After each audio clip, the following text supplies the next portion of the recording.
In this video, I'm going to do a pretty easy proof that uses CP, and I'm going to focus on mainly the strategic clues that indicate CP and the mechanics of how to use the rule. For a more in-depth explanation of the justification of the rule, either refer to the textbook or the slideshow, and also for more information on exactly how the rule works, like its restrictions, its specific restrictions and permissions, also see the slideshow. The primary tactic with CP is just that whenever you want a conditional, then think about using CP. This proof, for example, can be done without subproofs, that is to say without using rule CP, but it's pretty counterintuitive actually. It's good practice. The proof uses distribution, so if you want some extra practice, try it out. But this is a common mistake for beginning students, is that you mistake the tactic and you think, oh, if I have conditionals, then I should use CP. It's the other way around.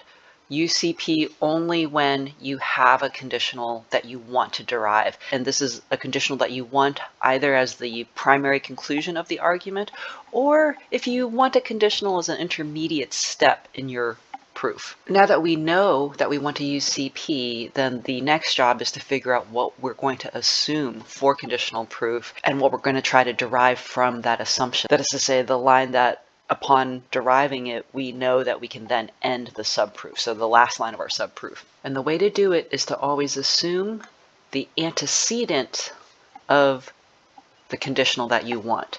So we're making this assumption of A based on us wanting a conditional whose antecedent is A. The justification for the assumption is always assumption for conditional proof. This is covered in the slideshow, but there's different ways of doing it. You can just write assumption, you can write ACP, and to stand for assumption for conditional proof, and you can also annotate with what you want to get from this assumption. And of course, that's always going to be the consequent of the conditional that we want. Now, to help your eye and your brain keep track of the fact that you have helped yourself to this assumption, A, or line 3, is neither a derived line nor a given premise. It's just something we've helped ourselves to. You indent. This is a physical signal that you've made an assumption on your own. Usually when you're handwriting proofs or even typing them in, indentation is enough of a clue, but of course what you see in the textbook and some of my answer keys is a line.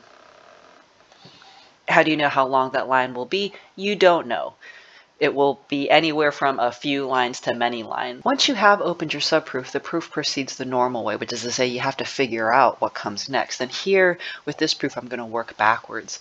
When working backwards with subproofs, don't worry about the main conclusion at the moment. Instead, think about what it is that you wanted when you opened your subproof. What you want is E by itself.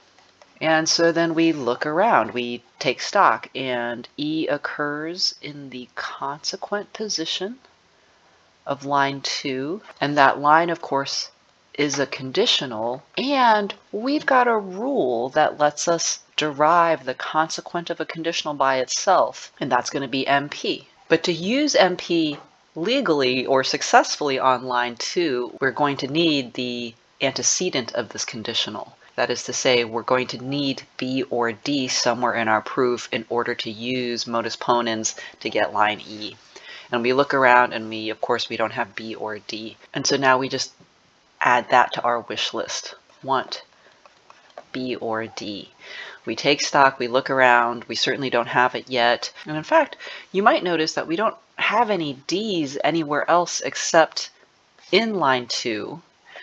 We're not going to be getting D from line 2 because we want to use B or D with line 2. All right, so that's kind of a sign that the D is a dead end. Now you think to yourself, well, how do we sort of get sentences a little bit out of nowhere? No, it's the add rule, right? That is to say, if we had B on a line by itself, then we can add in that disjunct D, okay?